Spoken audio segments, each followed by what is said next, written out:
We haven't even, though, yet talked about my favorite thing in the film. And maybe rather than actually say what it is, I'm just going to act it out. But here we go.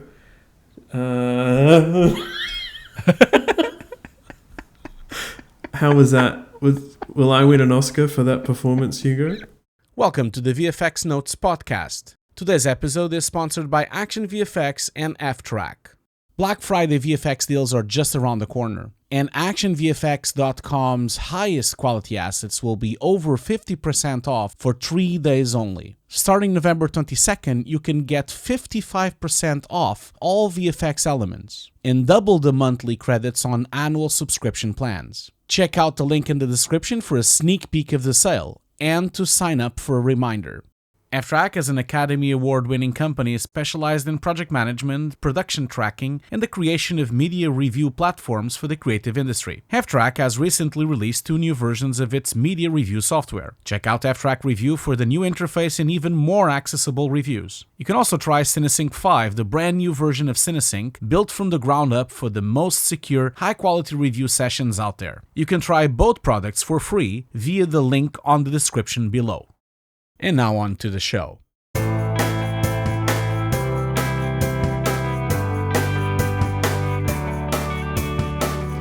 Hi everyone, welcome to the latest VFX Notes. I'm Ian Fales from Befores and Afters, and as always, I'm joined by Hugo Guerra from Hugo's Desk. Hi Hugo.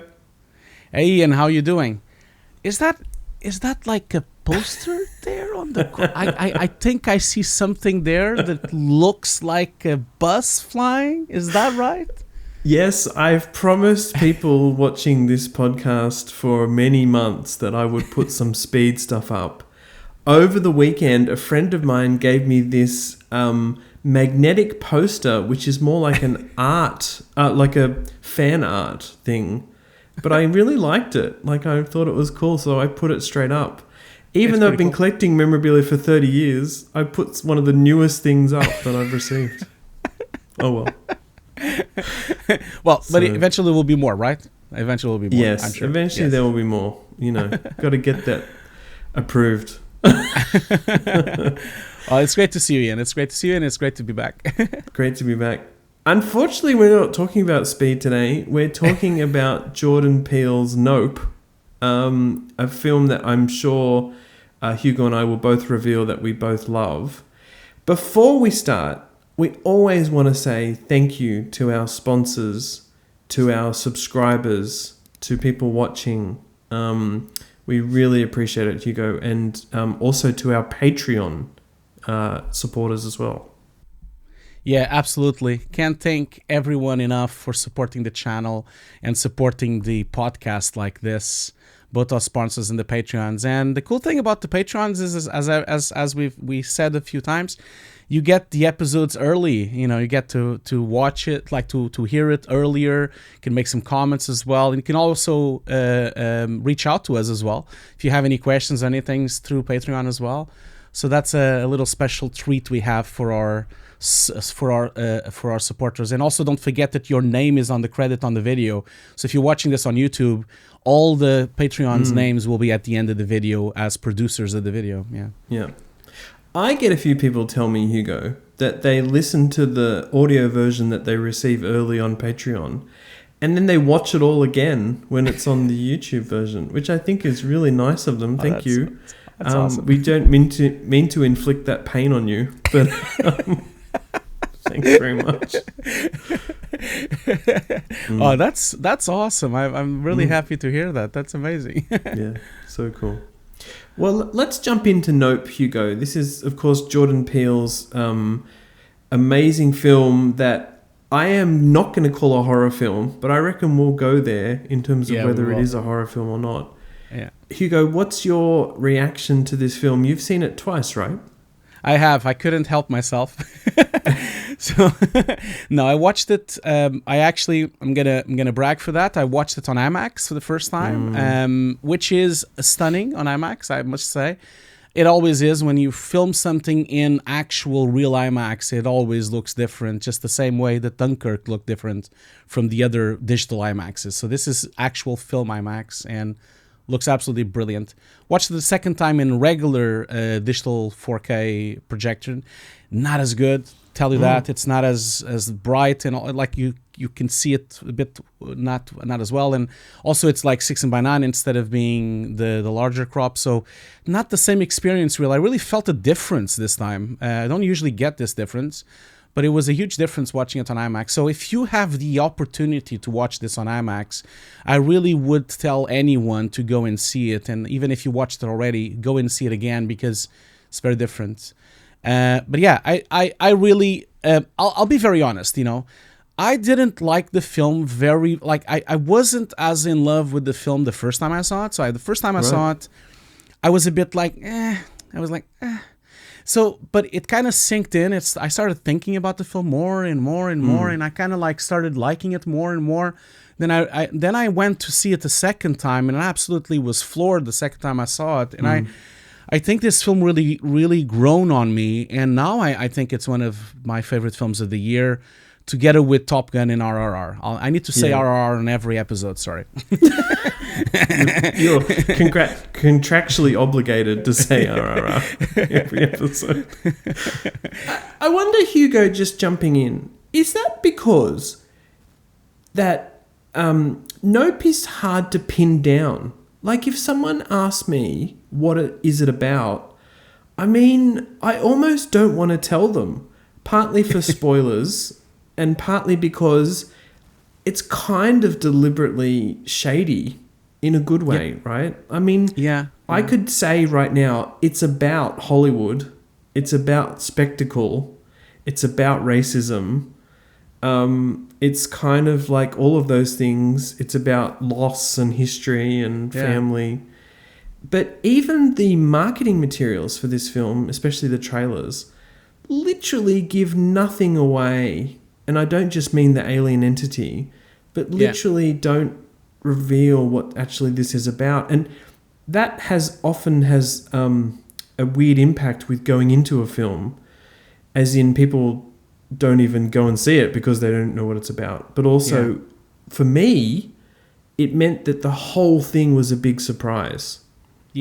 So every single huge sequence, just the actual plot itself was a delight, because I didn't actually know anything about it going in, really, even after watching the trailer. I know they have to sell the film for people to go and see it, but it is a shame that we live in a time that they have to show so much. Do you imagine if they didn't say anything or show anything? If the trailer was just a name? We've had these situations in the past where they didn't show anything. If you didn't even knew that there was some kind of alien UFO on it, but do you reckon they even show that? I don't think in the trailers I saw. You see that, Well, yes, the first trailer came out, didn't show anything, and you had no idea. You would just see the cloud coming through. You wouldn't see anything.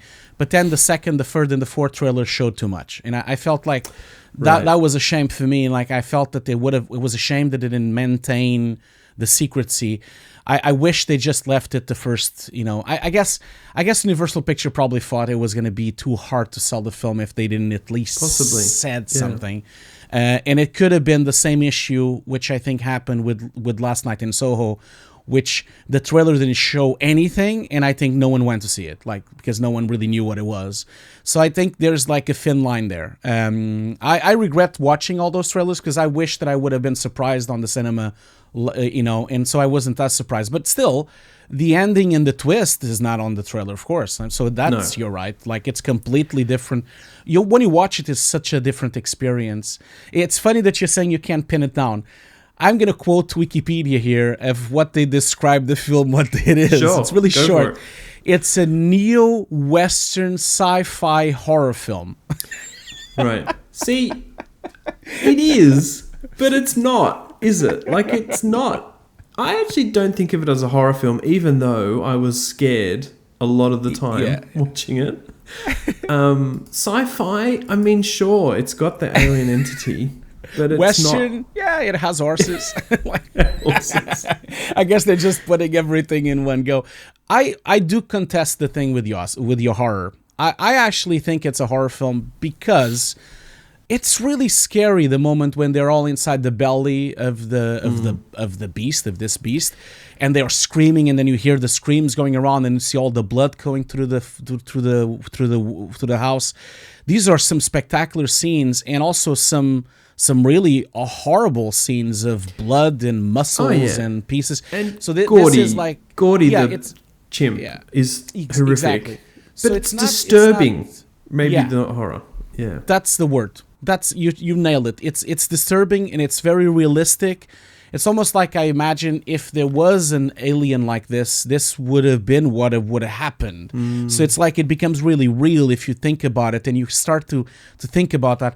And I think that's why I think it's a horror film in some sense. But this is normal because Jordan Peele always had this horror background. All of his films have a bit of a horror trope on it. So I think it, but yeah, you're right. It's not like Paranormal Activity. No, it's not like that. You're not gonna be scared. It's not jump scares. Nothing like that. It's just creepy. The film is really creepy. Like especially when the stuff comes out of the sky, and then the guy drops on the horse, and then you see his eye broke. It's really creepy. I think that's Yeah, which I loved it for it. I just part of that is the marketing message too. If people think it's a horror film like Get Out or Us, it's sort of like that, but something new and different, and that's I guess what Jordan was going for. I tell you what I also liked about it, Hugo, is partly I've already said this, which is I didn't know what it was about, which meant that I saw the film in very much 3 acts, where my opinion of the film and my enjoyment of the film just kept elevating. Like, what I mean about that is I loved it at the beginning, Hugo, when it felt like it had some really fun VFX meta things, and we'll talk about that in a minute. Then you got to know the characters, the brother and the sister.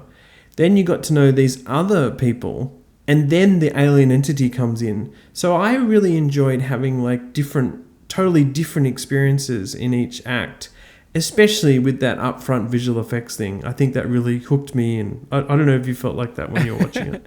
I have.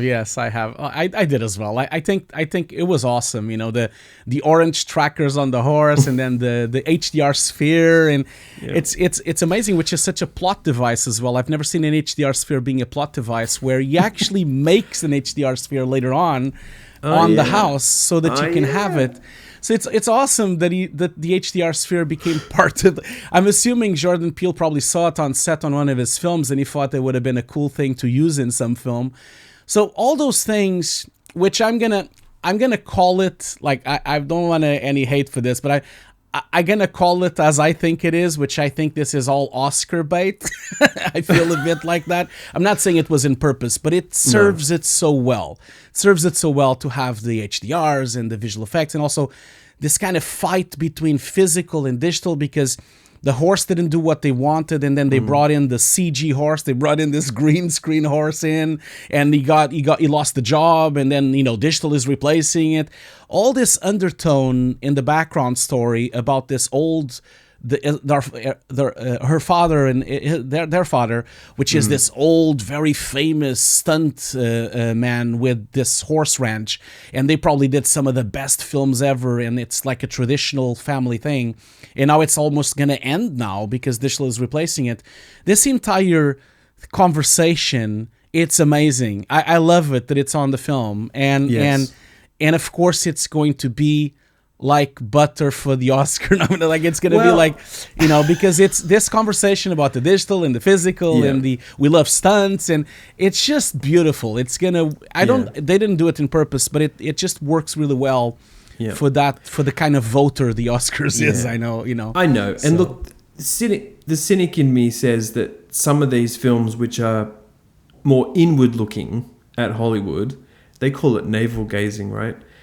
Like La La Land or other ones, they resonate, of course, with an Oscar voting audience, but also they're interesting stories because there is this longing for the grand days of past in Hollywood and in any industry really. So it totally works, and you can get that. I think the audience can understand that, even though it's still a bit obscure. Like, is that what the film's about? Like, or is there something else going on? I sort of like that they kept upping the ante each time that there was a new thing revealed. And like you said, yes, it does work really well. But you notice how it was also very realistic because I've been on set many times, and I know how a set operates. They were very very very realistic, and to the detriment of the audience, because I think some stuff that happened on set and the way that they operated, bringing in the actress, the famous actress, and then everyone is clapping hands, the whole thing looks really silly for an outside person, but this is exactly what happens on set. Like when someone famous comes in, everything stops, and then they ignore everyone, and then also there's security reasons and there's safety reasons, and everyone is ignoring everyone, and everyone is just rushing and rushing and rushing. Turn the horse, put the sphere, VFX, come in. All of this is realistic, and I feel like the audience, most of them probably weren't really understanding what was going on, and they probably thought it was a bit of funny thing or almost a comedy, but this is exactly how a set is. Like which is awesome, and I felt he really captured that. But there's so many of those little things, little nods, like the Scorpion King hoodies and all these little things to the past, the glory past of stunts and horses, and it kind of, I guess, like a bit like Tarantino did as well on his last film. Like his last film was also a bit like that, about the stunts and about the filmmaking and all on the 60s. And I feel like it's. I know I'm joking when I'm saying it's Oscar bait. It wasn't intentional, I am sure, but I think for me, the deal was sealed when I saw the cinematographer on an editing bay, on a 35mm editing bay. He was actually editing film, like when an editing bay, and then he was like waiting for the magic hour. All these little things are just amazing. They're so yeah, you're right. It's meta. That's the word really that you said. You're absolutely bang on there. Well, yes, I'm really interested in your reaction. That's what I think a filmy person would react to the film like is yours and mine. But, the casual moving going audience as well enjoyed this film maybe for the horror elements and alien stuff. And also those actors are just so good. I mean, they're just... I just love the way this is played by the main characters. It's just like... it's not sort of like over the top at all. It's very plain, and holy crap, there's a alien entity. Okay, we'll just deal with it. It's amazing. I really enjoyed that. But it's amazing. Daniel Kaluuya and Keke Palmer, like they are such chemistry together on the film, aren't they? You can really believe they're brothers and sisters. It's amazing. All the little nods and all the jokes and all the little arguments that they have. It's such a nice acting there. Yeah. Now the film even has even more. I think it even goes deeper beyond the film nature of the cinematographer, of the editing bay. It also has this part of photo itself, with the well, with the photos, the real like plate photos. It's really cool, that part. And other nods, there's like, of course, the really cool bike that looks like Akira bike slide. There's a bunch of things that are really like odds to cinema in general. You can really feel that he loves cinema, that this is like a magnificent film to watch on the cinema. It's an IMAX film. It's shot big. It is big. It's really cool. It's a spectacle. And I guess it's almost like it's, It is a spectacle about the concept of spectacle, I feel, as well, Hugo. Again, the meta thing. And that's interesting because you saw it in IMAX. I didn't, but I still loved it in the cinema. It is a film made to be watched in the cinema. Absolutely. Shall we talk about the cinematography here? Hoyte van Hoytema. Oh my God! Yeah. One of my favorite DOPs doing insane stuff. Recently with Chris Nolan, also on Ad Astra, and a whole bunch of things. I think you love him as well, right, Hugo? I do. I think we've talked a lot about him on Tenet. Please, go and check out our episode about Tenet. Now, he's spectacular, and I remember him really, really a long time ago, because when I was living in Sweden a long time ago, and when I was in Sweden, this film called Let the Right One In, which is a vampire movie, a Swedish vampire movie. I'm not talking about the remake, the American remake. I'm talking about the original. It came out in Sweden. It was a big hit in Sweden. It was also a big hit all over Europe. And he was the cinematographer for this film. This was a film from Thomas Alfredson. And this film looks amazing also. A nighttime film mostly, very dark, a vampire movie. And then he just kept going, with her. The photography on her is just stunning.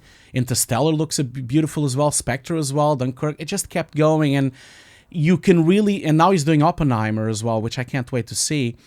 I kind of feel that he has such his language is big. Everything is big and large. It usually is an IMAX filming. Like he's very a fan of IMAX shooting. In fact, it's funny to see it on Tenet. He's actually holding the IMAX camera on his shoulder, doing handheld with an IMAX camera. You need to be a beast to do that. It's amazing.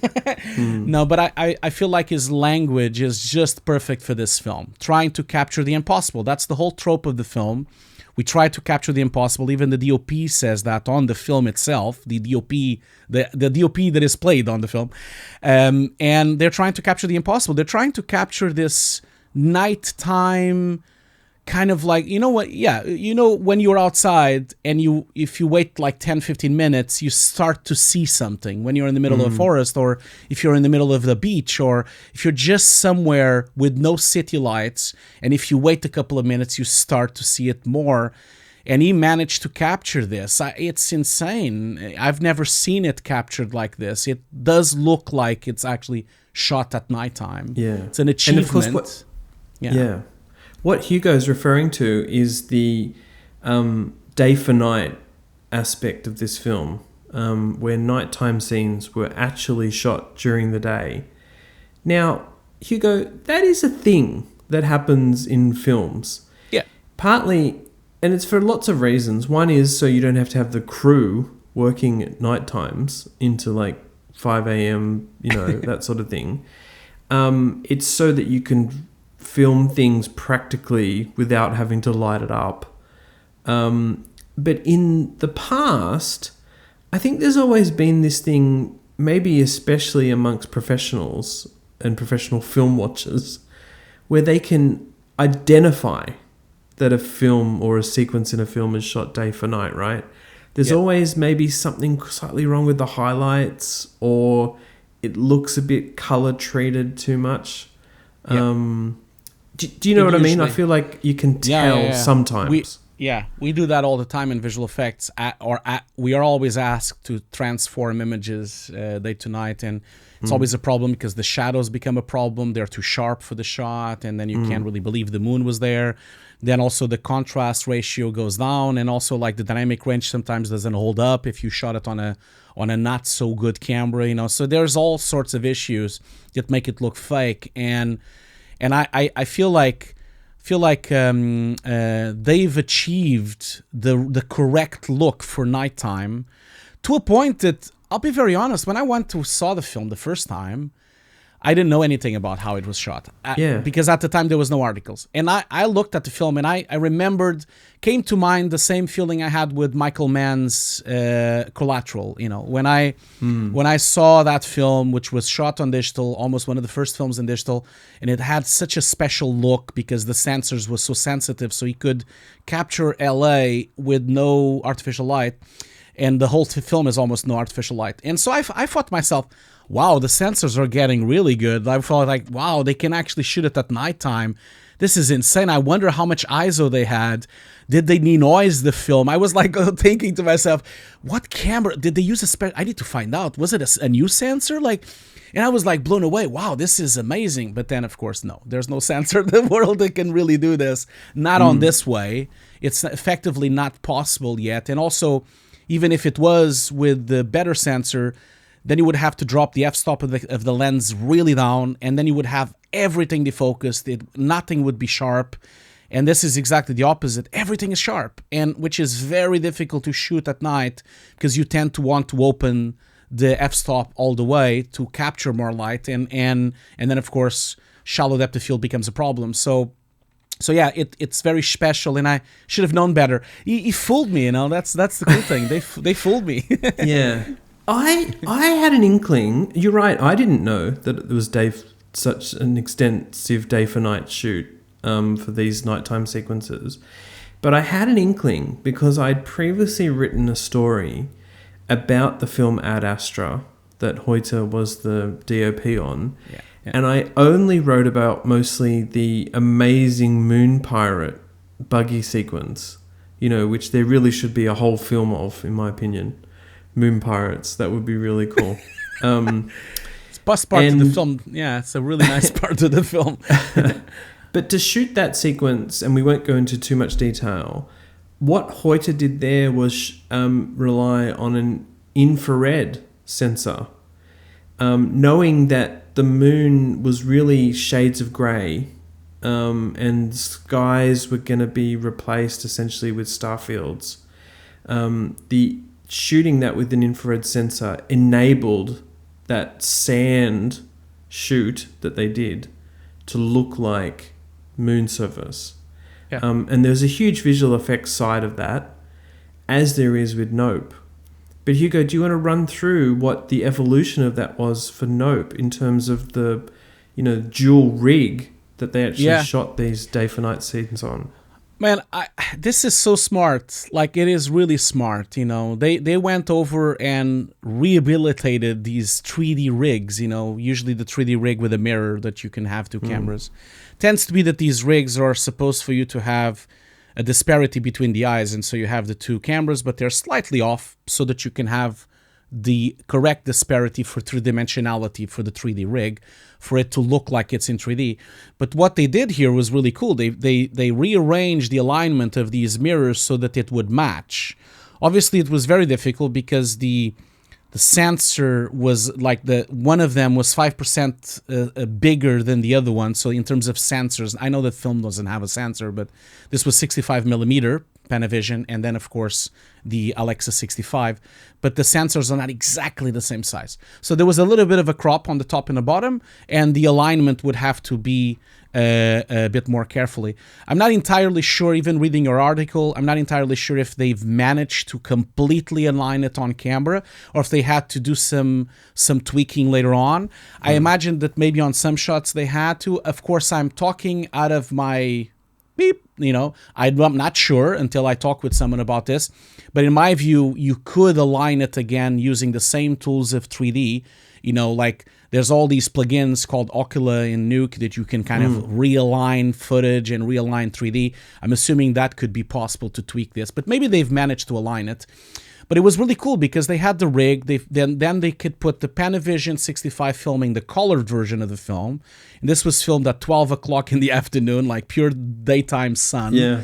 And then on the other rig, they had the Alexa 65 with the infrared, completely aligned. And this would give them two passes. You would get a color pass, which would be daytime, and then the infrared pass, which would be kind of the Ad Astra look, the black and white, very weird look.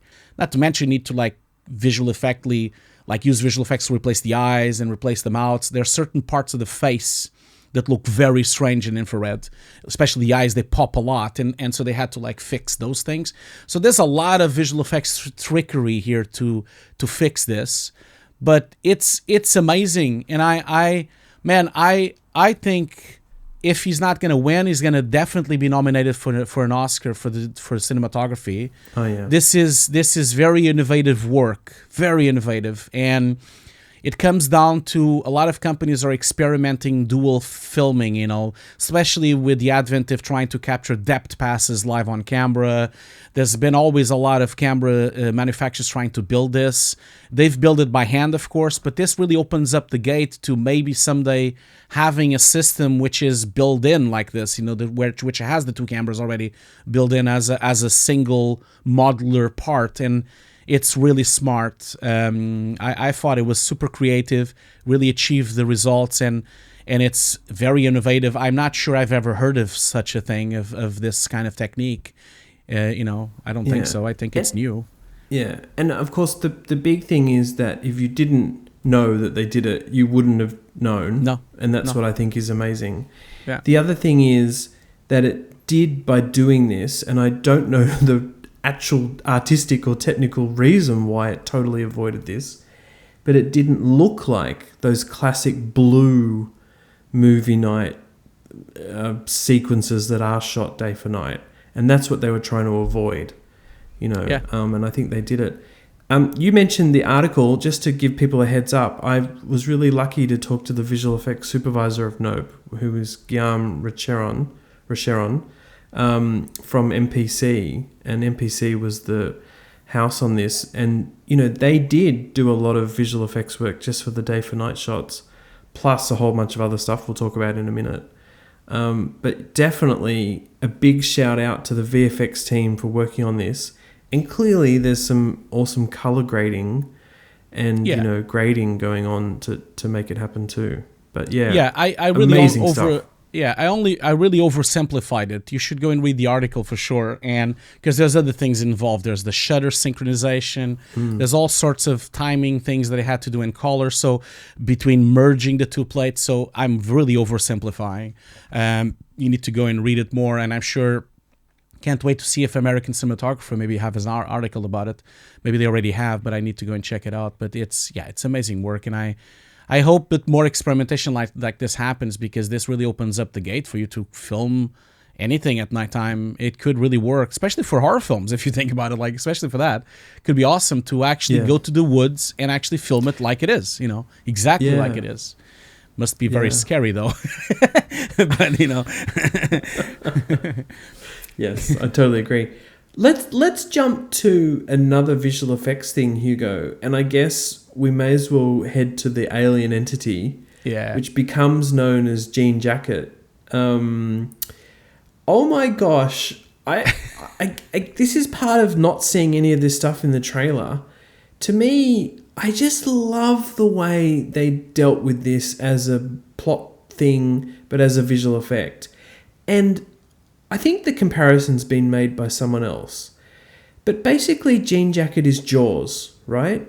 Yeah. They don't show it much. You have to wait for 40 minutes or whatever it is until you see it in its full glory. But the reveal, first as a saucer type thing, is insane. And then the reveal of it as a cloth type thing is even more insane. But yeah, tell me what your reaction is to Jean Jacket as a visual effect, but also as a plot point. My God, this is a it's a huge surprise for sure, because I thought it was just going to be the saucer, of course. I thought that was it. It already looked cool anyway. It had the mouth. It had which is the mouth you see on the intro of the film as well. By the way, you see it on the intro of the film when the credits are going in, but you don't know it's his mouth yet because you haven't seen the film. So that's one of the things when you see it the second time, you start detecting these little things. But when it opens up, this is one of the most beautiful designs I've seen in film. It's absolutely beautiful. Looks like nothing I've ever seen in my life. It is. They talk a lot about the inspiration from a lot of films, but especially talk a lot about the inspiration from Evangelion or Evangelion. I don't know how they say it, but I say it Evangelion, or origamis or those kind of things. And this is, I think, the closest we ever got to a real live action Evangelion. That's how I see it.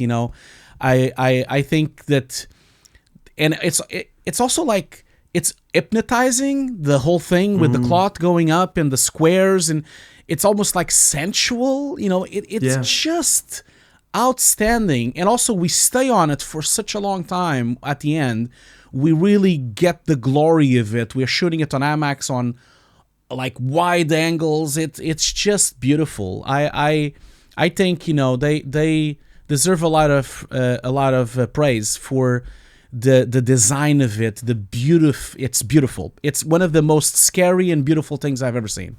For sure. One thing I loved in particular was when you're finally getting a closer view of the saucer shape. You think it's kind of up in the sky, a classic spaceship hard surface type thing. But when you're getting close to it, it's this flexible, malleable thing that feels like a manta ray or a stingray or something like that. And then, of course, we reveal that it's an origami cloth simulation sort of thing later on. I just thought, MPC did a stellar job of selling that texture where it's actually a very simple color and shape. So whatever they did to make that work, I think was really successful. And, I wouldn't mind seeing it in IMAX to see it even bigger. Hugo. Which is really, I know what you mean, especially when the saucer goes really close to the ground and almost hits the ground. You see the wind kind of like you see the floatiness of the cloth of the surface. It almost looks like it's bending. It's really, really cool. No, I think they did an amazing job. Normally on CG, you want to make as much detail as possible, but this was really not going to work. It's almost not to have so much detail because this entire thing, as they say, it's a 480 feet wide fabric. It's almost like a gigantic skirt, like a humongous skirt. And the transparency levels of it as well, and then of course it has to be merged with all this dust flying around, and it's in pure daytime as well. This is all the hallmarks of the most difficult shot in the world, and it is it's super difficult to simulate a cloth like this so big because you need so much grunt power on the computer to actually be able to simulate it on such a big scale. I thought it's genius. I thought it's one of the most original creatures I've seen in a long time. It kind of reminds me, it's like a huge surprise, and it's an iconic. It's going to become an iconic creature for sure. Absolutely. Yeah, absolutely. It's and the cool thing, we talked a lot about this on Stranger Things. I know it's similar to the Evangelion monsters, but it's just a little nod to it, and it's not a complete ripoff. It's because it's such a different version as well of whatever we had on the Evangelion aliens, which also they were much more physical. They were much more thicker. They weren't cloth. Also, they were sometimes bigger. I feel like it's great, and it has this organic feeling, doesn't it? Like the jellyfish. Simple and organic, yeah. Yeah. Two things that you mentioned there I'd love to talk about is the dust. Yep. Of course, there's a whole lot of MPC CG sims going on. But one of the cool things they did on location, to simulate dust in the plate, was fly a helicopter close to the ground, film that as a pass, and then combine it with whatever other plates they shot. When I talked to the VFX soup, he was saying, we didn't shoot any aerial footage with the helicopters, just dust with the helicopters, which I thought was really cool. I thought that was very filmy. You've made it when you have an helicopter and you're just flying around for it as a big fan. It's just a big fan. It's nothing else. You made it. You're like, I'm a director now. I can do anything. I can move mountains. And the other thing, Hugo, is when it does eventually get damaged and have the jean jacket and has to become, this big skirt-like thing, origami. What's interesting is that that was designed first. So that look and the concepts for that were actually done first. Then the saucer shape was arrived at. And I really liked Guillaume telling me that the reference for the origami shape saucer, jean jacket, were jellyfish, but not jellyfish with lots of tentacles and that sort of thing. More like the behavior of a jellyfish.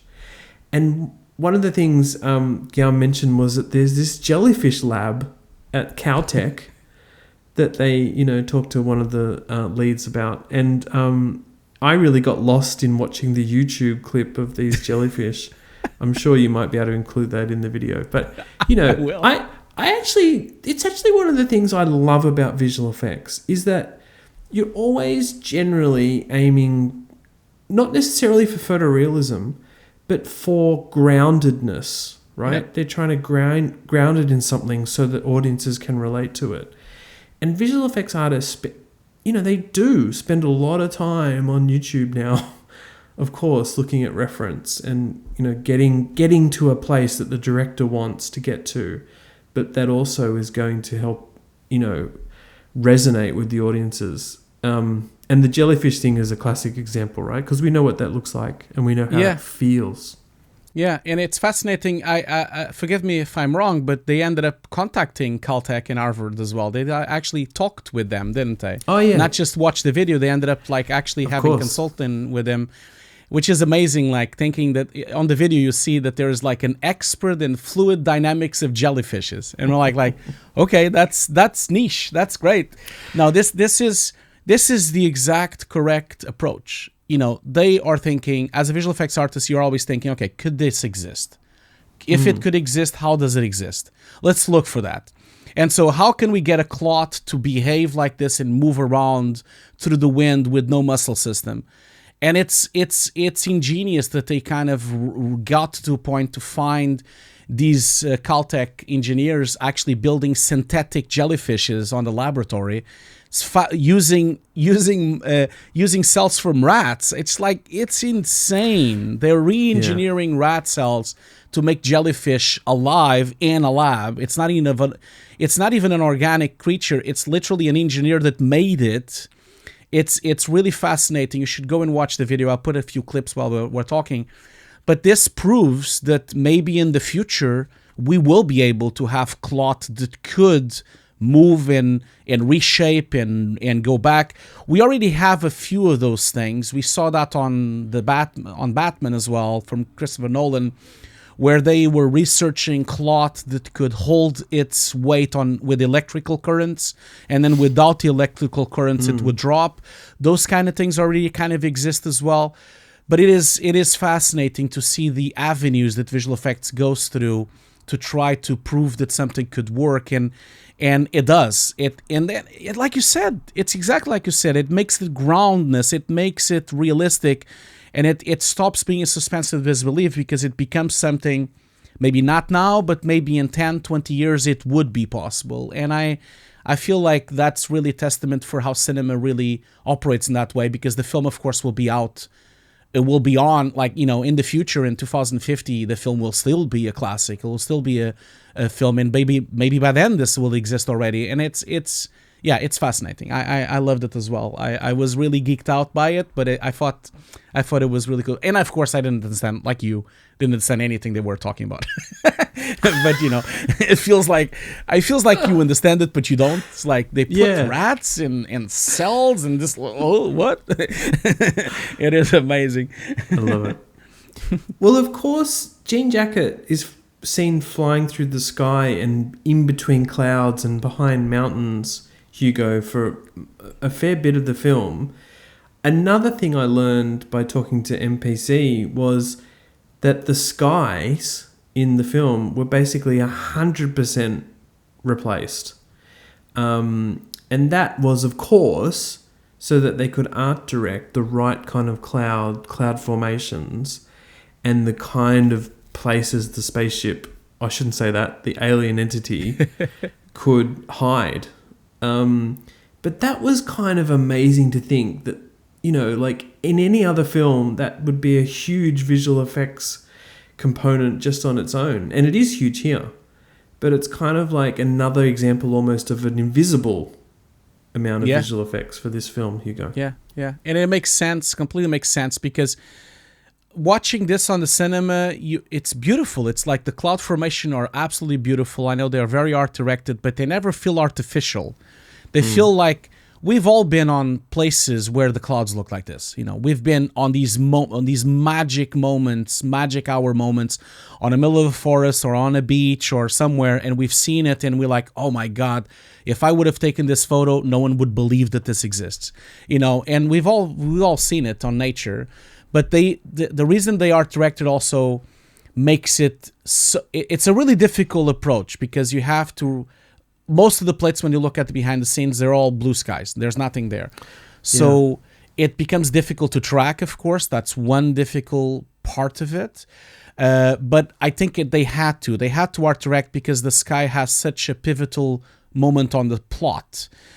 One thing that you'll notice when you see the film the second time is that the cloud is always there. So the cloud is always on almost every shot. On almost every shot, when they're just walking around and just talking, or when they're chatting when the sister and the brother are chatting, you actually see the static cloud sometimes on some shots. That is brilliant. It is absolutely brilliant. Of course, when you see it the first time in the film, you never even think about it. But when you saw the second time, you start to see the shape, and you start to see that it doesn't move, and it's there. And it's like, so it happens on a few shots. There's at least 5 or 6 shots where the cloud is actually there even before it's been talked about on the film, because they never noticed. And this is the ultimate Jaws moment, isn't it? It's the ultimate hidden Easter egg. And I think that's also one of the reasons they had to art direct the clouds. But again, like you said, it has to do with the plot. But it's incredible how they did it on set as well, isn't it, Ian? With the I thought that was a really innovative solution, and actually they could have gone even further. But the basically, I think they realized that they need to inform the camera moves, to inform the DOP, to inform the actors. They would need to have some sort of representation of what the clouds were doing and what the alien entity was doing on set in some kind of previs form. And so they did that. MPC has an app, and it's an AR app, that's basically on a tablet, that they can basically render things for. And here they actually rendered some cloud geometry in Unreal, able to bring it onto their iPad app, which is called VPad. And then that meant they could do that classic thing that seems to happen a lot in films these days, Hugo, which is bring the iPad around and, frame up shots, change lenses, give everyone an idea of what was going to be in the final frame. What they didn't do was they didn't sort of do any kind of on-set tracking or motion capture tracking of the cameras for an absolute simulcam setup. I don't think they needed to, because there were always going to be extensive visual effects shots anyway, and I don't mean sort of live rendering or anything like that, but a lot of work went into imagining the cloud volumes so that they had something on set. And then a lot of work went into actually simulating those as final clouds by MPC for the final shots. Yeah. No, you're right. Yeah. This was fascinating to use it this way because, we all know how Unreal is changing the industry. Really, it is, and it becomes almost like a. They say it on the interview, a poor man's virtual production. It's really cool. Yeah. And I feel this is, you have to, because otherwise, how are you going to frame up? Because there's moments on the film where the camera is just looking up and always looking up, especially when he's on the horse, or especially when there's other moments on the film that the camera is like just on the top there and you're just focusing on this saucer going in and out of clouds. It would have just been impossible to shoot it with clouds, because the problem if they had clouds there, because a lot of people might think, oh, why did they do full CG clouds? If they had the clouds there, they would have had to take them out anyway, because the saucer is supposed to go in and out of them, and it's supposed to interact with them, and it's supposed to be hidden or revealed in certain parts. How do you do that if you had clouds there? So the choice of shooting it with nothing there was actually really good. It was like the best choice, really. It just makes them a lot more work, but... There was an interesting reaction to those shots in my cinema. I saw it in Melbourne, in Australia, where I feel like people were initially, like, they treated it like a horror film and were like, oh my God, something bad's going to happen. But then because the alien entity darts between clouds and behind mountains, there was actually a bit of giggling. Because people were like, oh, this is funny, this is kind of cool. And I think just generally it had audiences on the edge of their seat wondering what was going to happen. But I was actually surprised with that kind of reaction when the entity is darting between the clouds. Do you remember that happening at all in yours? I think you mentioned, Hugo, there weren't too many people in your cinemas. I didn't mention, I mentioned it offline when we were talking in the beginning, but I didn't hear, I only heard my own giggling. I went to the cinema. by the way, I apologize if I giggle too much. Just the other day, someone was saying in the comments that I giggle too much. I am sorry about that. Like, I do giggle. I'm a giggly person. Keep giggling, Hugo. But yes, I think I was giggling by myself because, yes, when I went to the IMAX to see it here in London, there was no one in the cinema. I was the only person on the cinema. So it was a private screening that they had just for me. It was amazing. I can't thank Odeon enough. Thank you so much for giving me a private screening of Nope. And then the second time I went to see it, I had 5 people on the cinema. None of them did any reaction whatsoever except eating popcorns. That was it. Okay. So I didn't really have the full experience of the cinema, I guess. Very good. Well, that's The Sky. The other thing that maybe is interesting about this film from a visual effects point of view, Hugo, is it has so many different kinds of visual effects requirements. Yeah. I mean, we've talked about creatures essentially in terms of the alien entity in the sky, the day for night work. There's another creature in Gordy, the chimpanzee, for these quite horrific and disturbing scenes from the TV show. I just thought Gordy was brilliant. We've, of course, seen chimps done so well in other films, apes films, Rampage, and, some really great commercials have featured chimps in recent years as well. Here, I think MPC did a stellar job of, doing a chimp, but making it quite disturbing. The camera lingers on Gordy for a long time. What did you think of Gordy? And, I just thought the visual effects were brilliant. Yeah, no, they were. Before I even jump into that, it's funny what you were saying about the different types of effects. This film has, I don't know how much, but it must have thousands of VFX if you start counting with all the clouds, all the day to night, all the processing. It does have an enormous amount of visual effects for such a dramatic / horror film, which is fascinating. And I think, like you were saying in the beginning, it might really have a really good chance, like you said, to win the Oscar for visual effects, because this is an example. I agree with you. I agree with you that it might win. Although in my heart, I wanted RRR to win, but I'm not gonna. I don't think it will. I don't know if it's gonna win. I think it's gonna make it to the final 5 because it's that kind of invisible effects film. I actually think it's going to win. I actually think they will definitely win. You know why I have that opinion? It's because this is once again a perfect example of where the visual effects are driving the story completely, completely merged into the story. The same way that First Man was, the same way Interstellar, the same way Inception was. The visual effects are here to serve the story. The story is here to serve the visual effects. It's a complete merging and melting. There's no moments where you just have an action scene, and there's no moments where you have no VFX.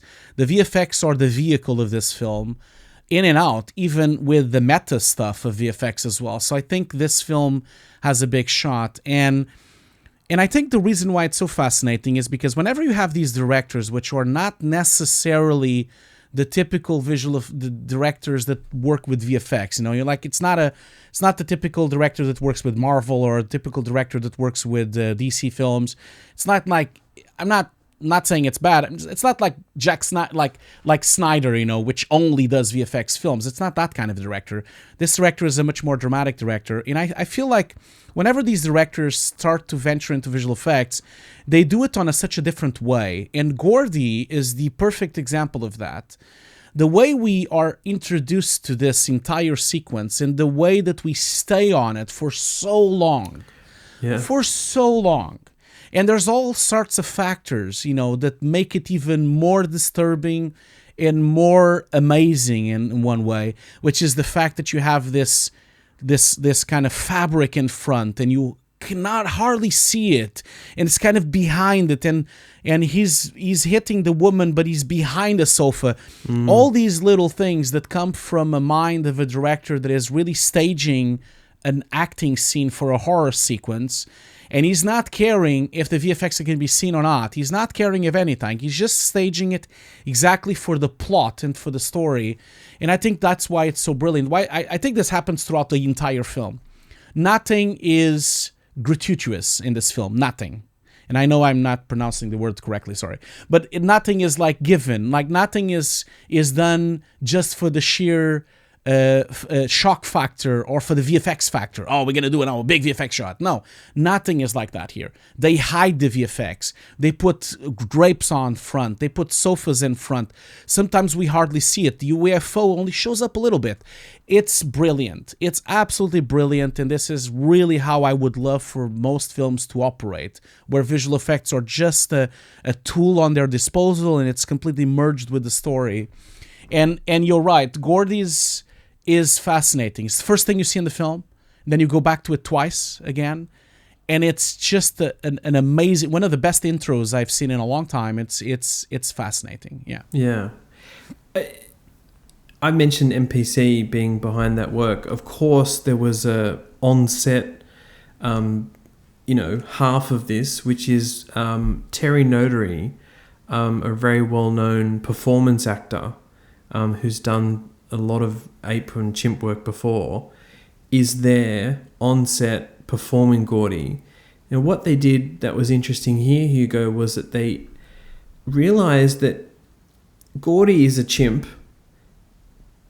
Terry Notary is a man, and the person that Gordy is hitting was meant to be a little girl. I mean, you might only see her legs. But what they thought was that with Terry in the frame, the scale would be off. So they actually built some oversized sets. I think it was 30% bigger. Yeah. And that meant when Terry was standing next to the sofa, it looked the right scale. And then, of course, they can do what they do with the CG chimp. But I thought that was very clever to make that decision to shoot at a different scale, so that the final result would look as realistic as it does. Yeah, and again, it goes back to the meta side of the film, where they're using forced perspective, because the background people that are on the stage, that they're scared out of their minds looking at this spectacle, they are, of course, are real actors and real sets on the background. Yeah. But because of the distance of how the 30% bigger set is to camera and to the background, it gives you the illusion that it's all the correct scale. Even when another person goes in, the forced perspective kind of fools you. This is also brilliant, and another meta nod to old visual effects and old physical effects. And of course, this could have been done just on a mocap suit and on a mocap set, but this is brilliant that they do it on camera. They have seven witness cameras, I believe, making like this fake motion capture thing going on. And they can really get a lot from Terry's performance, because he's there, he's doing the whole thing with his own tempo, with his own reaction, and of course they're doing multiple takes. Of course, Jordan Peele probably is giving them direction. And this is really why it looks so realistic, because they probably did multiple takes, they got a lot of direction, he did all these little nods and little movements that you would never have gotten if you would have been on a motion control environment, a sterile environment, because he's there with the set. There's a table there, there's a body there, everything is there for him to play with. And obviously certain things probably happened, they probably were improvised, because they just happened because he was there. And then of course you have to then keep this performance and then make a CG chimp on top, and then of course do all the cleanup, because obviously the chimp has slightly different areas that would be transparent to the set. It's amazing work, and I'll never forget when you see the chimp going through this tissue, the POV of the kid, and it goes through this fabric. And the fabric and my God, the compositing of this thing, of being behind a fabric, I was looking at this thing and I'm like, did they do the fabric in CG? Was it there on set and they had to comp it behind? Oh my God, what is going on here? This is so difficult to do. And I was like, God damn it. Yeah, that transparent silk tablecloth is just, you already mentioned that up the front of this discussion too, which is it just obscures things and makes it a bit weirder, makes it from the POV of the child actor. It just adds to the realism and the drama of the scene without worrying about the CG chimp at all. Yeah. So it totally has works that way. And it has all these nods to the film story, because the fabric, which you're gonna later on see on the monster, on the creature, which is fabric as well, and also the nature versus man. Like the chimp went berserk, and because most likely it was just like some weird eye contact they made to the chimp, or they scared the chimp on some way, then the chimp went berserk and killed the girl. The same that happens on the film later on, because they look up to the saucer, and then the saucer kills them. And if they don't look up, then the saucer doesn't do it. All of this with the nature and the predator versus the hunted. It's an amazing introduction to the story. Doesn't make a lot of sense when you watch it the first time, or when you watch it at the beginning of the film. But then it makes so much sense when you later on watch the rest of the film. It's a brilliant. That's what I was saying. Like the second time you watch this, you even love it even more. And I feel like this film, it is this entire visual effect sequence, which is really difficult. It's really long as well. It stays on for minutes and minutes and minutes. But yeah, we are not even mentioning the fact that it is photoreal. It looks stunning as well. We're not even that's just a given these days, I guess. Like, because it always looks stunning, and I think most of these companies have reached photorealism, so it's like, it's okay. Like, well, Hugo, as we're saying, there's so many different kinds of pieces of visual effects and types of visual effects work in the film. We haven't even, though, yet talked about my favorite thing in the film. And maybe rather than actually say what it is, I'm just going to act it out. Sorry to anyone listening only on the audio podcast, but here we go.